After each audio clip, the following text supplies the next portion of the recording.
संसद का शीतकालीन सत्र अनिश्चितकालीन के लिए स्थगित हो गया। लेकिन बात करें मनरेगा की, जिसको लेकर संसद के अंदर तो बवाल हुआ ही, सड़क पर भी बवाल करने का विचार है। इसी पर बातचीत करने के लिए हमारे साथ मौजूद हैं बीजेपी के वरिष्ठ नेता और सांसद धर्मवीर सिंह जी। मनरेगा तो पास हो गया, नाम को लेकर बवाल संसद के अंदर तो था ही, विपक्ष का ये कहना है कि अब सड़क पर भी उतरे। हमने तो 2047 तक केवल काम करना है और मुझे लगता है उन्होंने सड़क पर ही रहना है। ये तो उनका काम, वो तो उनसे पूछो कि आप सड़क पर रहना चाहते हो।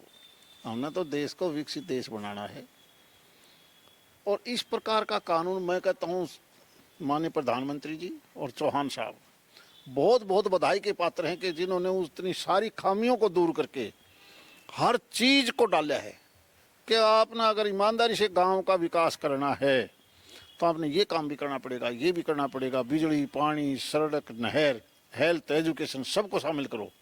और पहले तो उन्होंने कह रखा था केवल कसी पकड़ो, हाजिरी लगाओ, पैसे ले जाओ। काम था ही नहीं, एक भी काम की आज इंक्वायरी करवा लो, आपको काम नहीं मिलेगा। और अब गांव का सही रूप से विकास होगा, सही रूप में विकास होगा, देख लेना आप। दरअसल अगर मनरेगा की बात करें सर, देश की जनता भी जानना चाहती है कि आखिरकार केंद्र सरकार का मकसद क्या है, नाम बदलने से क्या होगा? नहीं, ग्राम विकास करना। देश की 60% से ज्यादा आबादी गांव में रहती है। गांव के हालात कोई ज्यादा अच्छे नहीं थे। गांव का पूर्ण रूप से विकास करना ही हमारा फर्ज है और वो इस डिपार्टमेंट के मार्फत।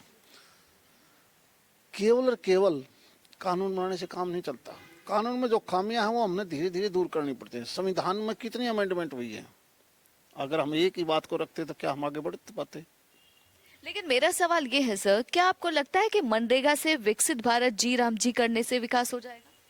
बड़ा बजट पहले खर्च नहीं हो पाता था, वो पैसा खर्च ही नहीं कर पा रहे थे। बजट पास होने के बावजूद भी, क्योंकि काम के स्कोप नहीं थे, स्कीम नहीं थी।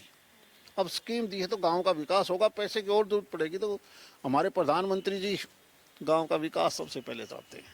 तो आपके हिसाब से विपक्ष को राम जी से इतनी परेशानी क्यों? उनको क्यों नफरत है, हमारे भी समझ में नहीं आई। जबकि हम जब लोकसभा में जाते हैं, बाहर जब हमें विपक्ष के सांसद मिलते हैं तो भी हम, वो भी राम राम करते हैं, हम भी राम राम करते हैं, एक दूसरे से भी करते हैं। उठते हैं, नहाएंगे, ठंडा पानी हो, गर्म हो, ठंडा लगेगा तो भी राम राम करते हैं। अब वो क्यों करते हैं तो वो जाने। क्योंकि देखा जाए आधी रात में राज्यसभा से भी ये बिल पास हो गया, टीएमसी के नेता रात भर प्रोटेस्ट करते रहे। माननीय स्पीकर साहब ने लोकसभा में कहा कि मुझे सारी रात बैठना पड़े, जिसने चर्चा में हिस्सा लेना है ले भाई, अच्छी बात है, कोई समय की पाबंदी नहीं होगी। क्या बुराई है? हर सांसद से, वो इंडिपेंडेंट है, छोटी पार्टी है, बड़ी पार्टी है, और सब ने हिस्सा लिया। एक अंतिम सवाल, टीएमसी के एक नेता ने एक दावा किया है कि भगवान राम मुस्लिम थे। ये सही बात है, मुस्लिम धर्म नया है, बाद में बने हैं, कन्वर्ट हुए हैं। राम की औलाद वो अपने आप भी मानते हैं कि हम भी, हमारे भी तो पूर्वज राम थे।